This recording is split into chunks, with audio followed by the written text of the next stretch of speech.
Welcome back, everyone. We're diving into a pretty remarkable story today.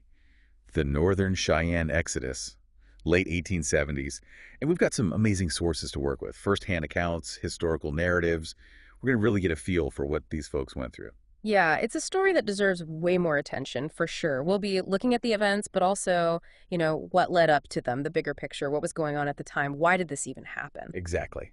So let's set the scene. Mm. 1878, Montana. We've got the U.S. government pushing west, claiming land, searching for gold. And the Northern Cheyenne, well, they're not exactly thrilled about being pushed off their ancestral lands, are they? Nope, not at all. And this resistance, understandably, it led to conflict. A really devastating attack on a Cheyenne village, in fact. And this wasn't just a random act of violence, right? I mean, this was part of a bigger strategy on the part of the U.S. government. You got it. It was all about forcing Native American tribes onto reservations, confining them, trying to control them, assimilate them into white society. That was the policy back then. So, this attack, it was meant to break their spirit, force them onto the reservation. Yeah, November 25th, 1878, on the Powder River. Imagine, families are just going about their day, horses are being brushed, hides are being tanned, it's life as usual, and then, bam, violence erupts. It's hard to even fathom the chaos and trauma of that day. And what's crazy is this is happening a little over a year after the Battle of Little Bighorn, where the Cheyenne, the Lakota, the Arapaho, they all teamed up and defeated Custer. It's like, did the U.S. government just forget about that? Well, that victory at Little Bighorn, if anything, it made the U.S. government even more determined. They wanted to subdue those tribes. And in the end, despite their resistance, the Cheyenne were forced to surrender, sent hundreds of miles away to a reservation in Oklahoma. Hundreds of miles. Yeah. I mean, that's just an insane distance. And Oklahoma, that's a whole different world from Montana, isn't it? Oh, yeah, totally different environment. And this was no accident. The government knew what they were doing. They wanted to break the Cheyennes' connection to their land, their way of life. The Cheyenne, they were hunters, expert horsemen, especially skilled at hunting bison. You can't exactly do that in Oklahoma, can you? So it's not just about moving people. It's about taking away their ability to sustain themselves. Yeah, To live the way they've always lived. exactly. Their sources describe the despair, the starvation. People were dying. And it was a direct result of this forced displacement. This relocation, it was brutal. It was calculated. Yeah. And it was meant to crush their spirit. But I'm guessing they didn't just sit back and accept their fate, did they? Nope, they did not. They had chiefs, Morning Star, and Little Wolf. These guys, they started planning an escape, a daring one.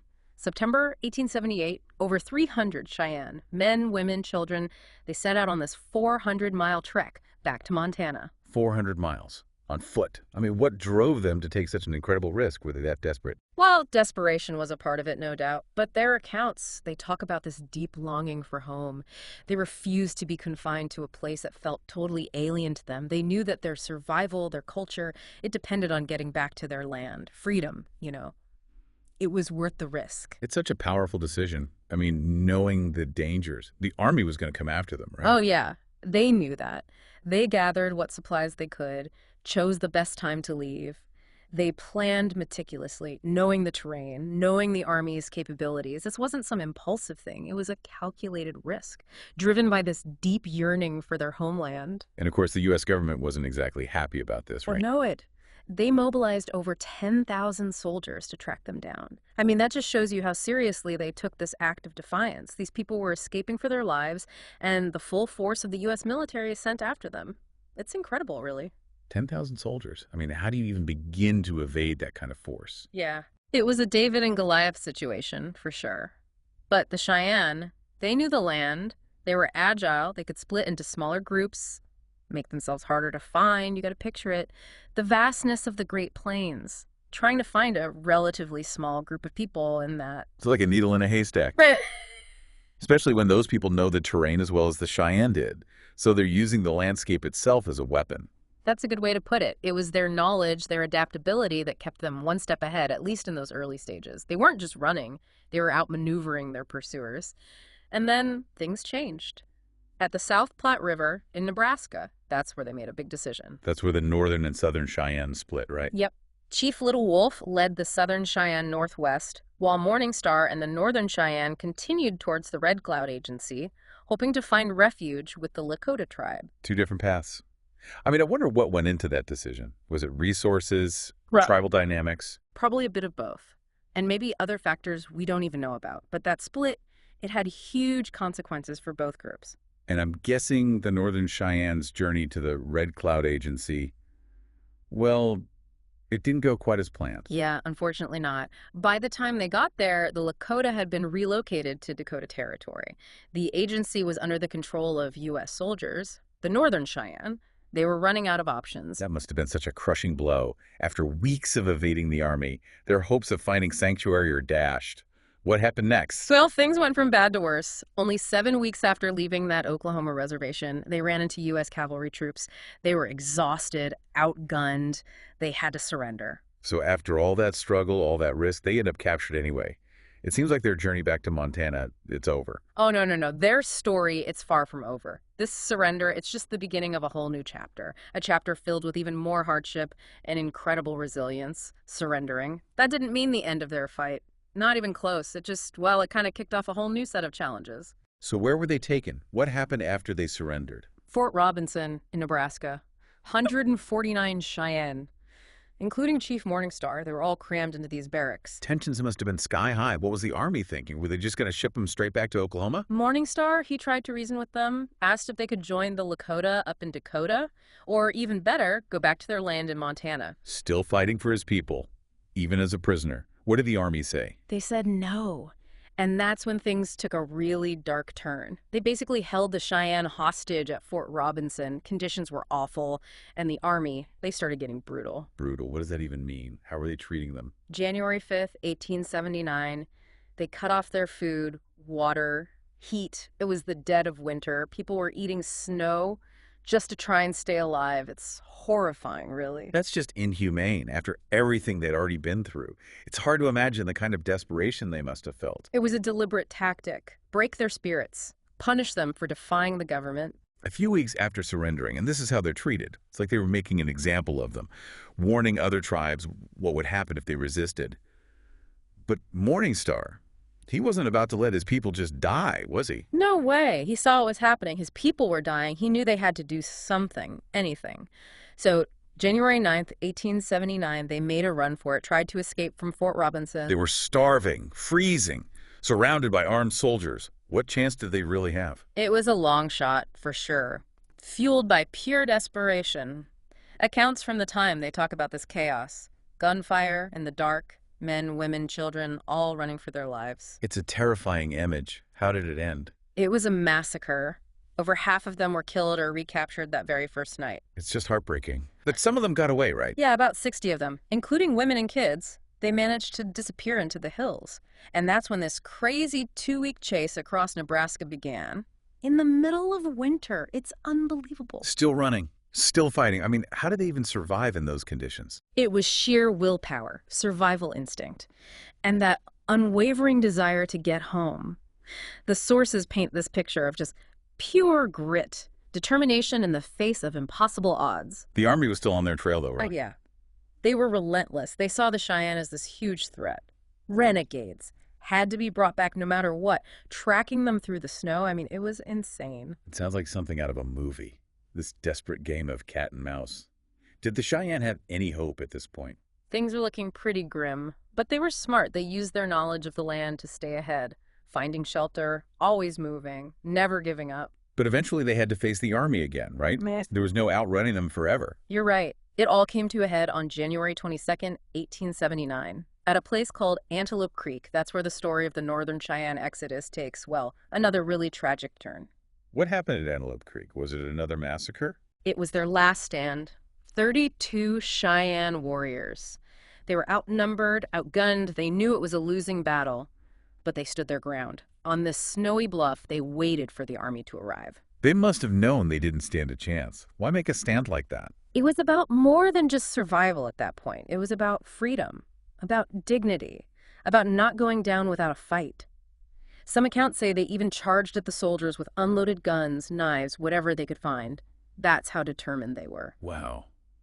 That's both incredible and, I don't know, just really sad what happened. Most of them were killed right there on that bluff. Only a handful made it out alive, captured and taken back to Fort Robinson. So that's it then. After escaping, evading the Army for weeks, the journey ends there, back in the hands of the people who are trying to destroy them. It's a brutal ending, for sure. So many lives lost. But it's not the whole story. What happened at Fort Robinson at Antelope Creek, it sparked something. It got people talking, people who never would have paid attention to the plight of these Native Americans. So even in defeat, their story had an impact. Exactly, things were about to change. And not just for the Cheyenne. So we're talking about a real turning point here. Public opinion starts to shift. Mhm. People are hearing about the Cheyenne's suffering, the Army's brutality. Can you tell us more about that? Well, the stories coming out of Fort Robinson, Antelope Creek, they really grabbed people's attention.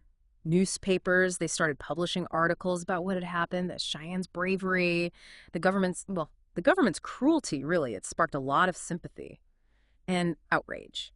It sounds like their struggle, as tragic as it was, it really brought their story to light, huh? Forced people to see what was really happening. Yeah, exactly. It was like this wake-up call for a lot of folks. They'd been kind of ignoring or maybe just didn't know about the way Native Americans were being treated. It challenged the whole narrative of westward expansion, didn't it? All those romanticized stories about settling the West. Suddenly, there's this very real, very human story of suffering and injustice right in front of them. Right, and it wasn't just about the Cheyenne anymore. Their story became this rallying point for a whole movement advocating for Native American rights. Advocacy groups popped up, religious organizations got involved, even some politicians started speaking out. It was a real shift. It's amazing how their resistance, their refusal to just give up, it inspired others to take action too. It shows the power of one story, one group of people standing up for what they believe in, even when the odds are stacked against them. The Cheyenne, they sparked something bigger than themselves. So this shift in public opinion, combined with the Cheyenne's own efforts, it must put a lot of pressure on the government, right? Absolutely. They couldn't ignore it anymore. People were demanding justice for the Cheyenne, demanding a solution that acknowledged their right to their land. And did that pressure lead to any real change? It did. In 1884, after years of fighting, the government finally established the Northern Cheyenne Reservation at the Tongue River in Montana. So they finally got to go home, at least to a part of their ancestral lands. But after everything they'd been through, I can't imagine it felt like a real victory. Yeah, it was bittersweet for sure. They could start to rebuild their lives, reconnect with their traditions. But so many lives had been lost, families torn apart, and their way of life, it could never be the same. And Morningstar, he didn't even live to see it, did he? Sadly, no. He died not long before the reservation was established, which I guess just highlights the sacrifices they made. The fight he led, it cost him everything. He never got to see his people return to their home. It makes you think about the true cost of injustice. Even when there's a victory, there are still scars.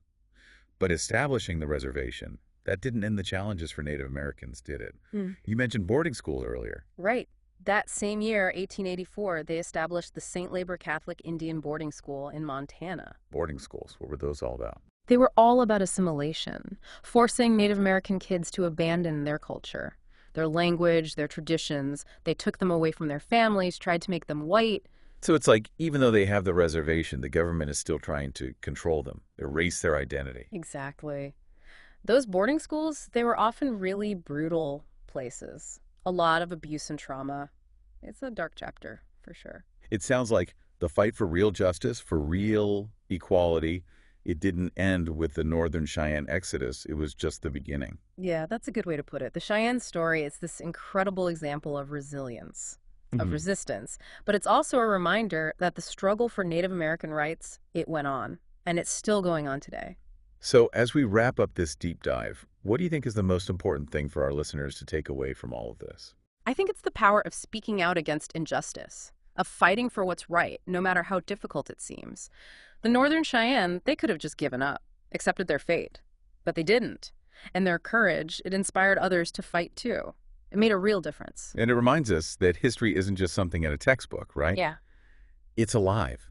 It affects us all. And we have a responsibility to learn from it, to do better. Absolutely. The Northern Cheyenne Exodus, it's a story that should stay with us. It's a call to action, really. A call to stand up for what's right, to honor those who came before us, and to never forget their struggle. Well said. And on that note, we'll wrap things up for today. Thanks for joining us for this deep dive into the Northern Cheyenne Exodus.